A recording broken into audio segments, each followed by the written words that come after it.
بندے کی ایک طبیعت بنی ہوتی ہے بولنے کی، اور ذرا موقع ملتا ہے تو بولنا ہی شروع کر دیتا ہے، رکنا بھی چاہے تو رک نہیں سکتا۔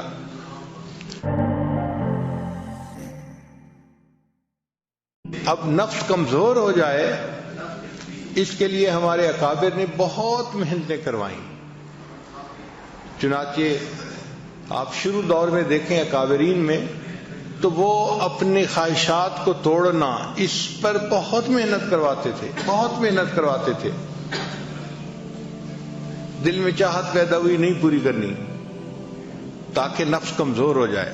مقصد کیا تھا؟ نفس کمزور ہو جائے۔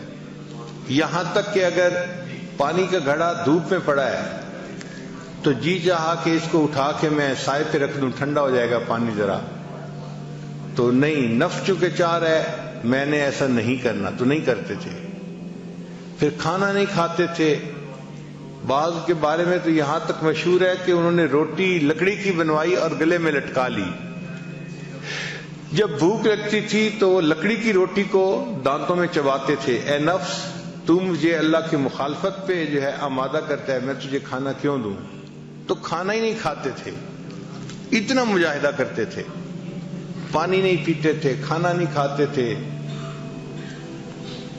یہ جو ہے نا قلت کلام، قلت منام، قلت طعام، یہ سب ٹرم نکلی اسی لیے اپنے نفس کو کمزور کرنے کی خاطر کہ انسان کم بولتا ہے تو کم گناہ کرتا ہے، تو کم بولے۔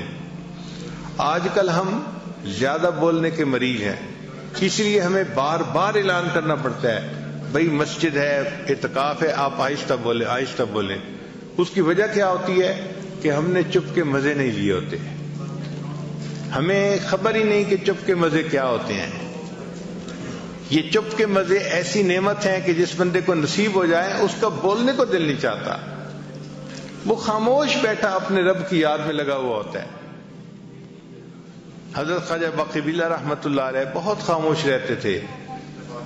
ایک بندے نے کہا کہ حضرت آپ کچھ نصیحت کریں، آپ کی نصیحت سے لوگوں کو فائدہ ہوگا۔ تو حضرت نے جواب میں کہا جس نے ہماری خاموشی سے کچھ نہیں پایا وہ ہماری باتوں سے بھی کچھ نہیں۔ بندے کی ایک طبیعت بنی ہوتی ہے بولنے کی، اور ذرا موقع ملتا ہے تو بولنا ہی شروع کر دیتا ہے، رکنا بھی چاہے تو رک نہیں سکتا۔ اور جس کو خاموشی کے مزے اللہ تعالیٰ فرما دیں اس کا دل گھبرا رہا ہوتا ہے کہ کیوں اتنی ٹر ہو رہی ہے۔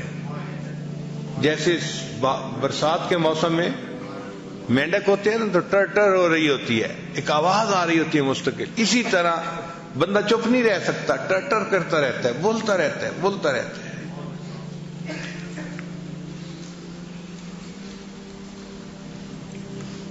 ہمارے مشائخ مراقبہ سکھانے کے لیے خاموش رہنا سکھاتے تھے۔ چنانچہ حضرت اقبال تھانوی رحمۃ اللہ کی خانقاہ پہ جو بندہ تربیت کے لیے آتا تھا پہلا کام اس کے ذمہ لگتا تھا کہ آپ نے کلام نہیں کرنا، بات نہیں کرنی، چپ رہنا ہے۔ ہاں سلام اگر کوئی کرے تو اس کا جواب دے سکتے ہیں چونکہ وہ واجب ہے، اس کے علاوہ کلام نہیں کر سکتے۔ تو صرف سلام کا جواب دینے کی اجازت تھی، اس کے علاوہ کلام کرنے کی اجازت نہیں تھی۔ حضرت خواجہ مجذوب رحمۃ اللہ علیہ چونکہ شاعر تھے اور ان سے لوگ زیادہ واقف بھی تھے اور مانوس بھی تھے، تو ان سے زیادہ باتیں کرنے کی کوشش کرتے تھے۔ تو حضرت خواجہ مجذوب رحمۃ اللہ نے کیا کیا تھا، ایک گتے کے اوپر لکھ دیا تھا خاموش، اور دھاگا ڈال کے اس کو گلے میں لٹکا لیا تھا۔ تو اگر کوئی بندہ ان سے بات کرنے لگتا تھا تو وہ اس کی طرف اشارہ کر دیتے تھے، صرف بھئی دیکھ لو یہ سائن ہے، خاموش۔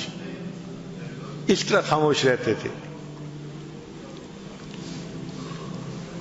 حضرت مفتی محمد شفیع رحمۃ اللہ علیہ اور حضرت مولانا یوسف بن نوری رحمۃ اللہ علیہ کے بارے میں آتا ہے کہ جب دونوں شہزادوں نے علم حاصل کر لیا تو تھانہ بھون حاضر ہوئے کہ حضرت کی خدمت میں کچھ وقت رہتے ہیں۔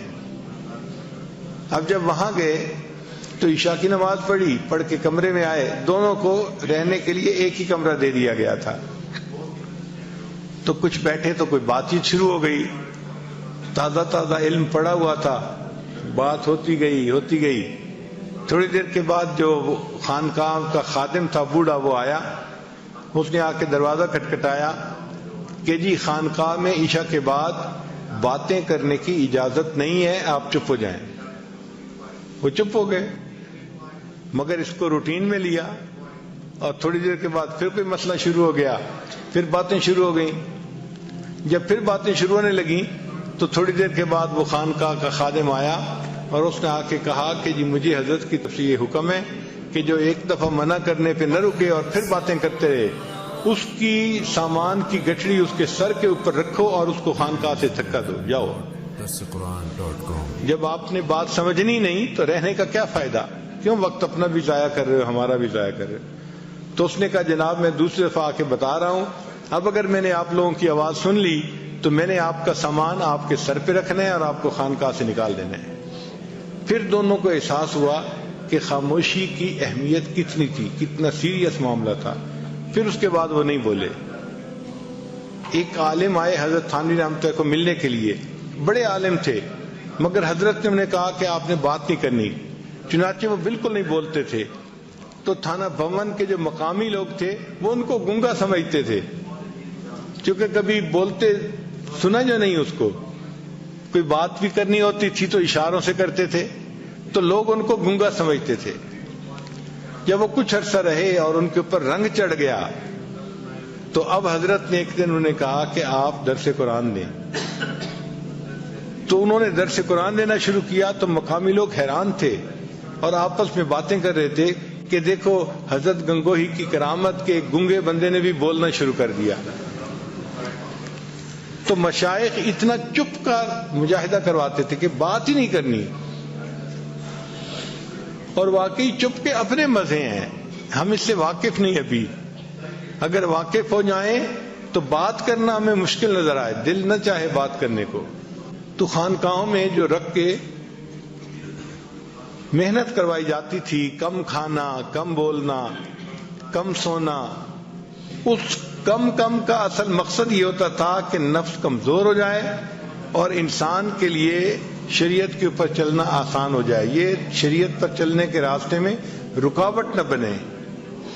اس لیے اپنی خواہشات کو توڑنا یہ سب سے بڑی چیز سکھائی جاتی تھی کہ بھئی کوئی بھی خواہش دل میں پیدا ہو اس پر عمل نہیں کرنا۔ حضرت عبداللہ ابن عمر رضی اللہ تعالیٰ عنہ کے دل میں ایک مرتبہ خواہش پیدا ہوئی کہ میں مچھلی کھاؤں، بیمار بھی تھے، آخری وقت تھا، تو بیوی نے مچھلی بنوائی۔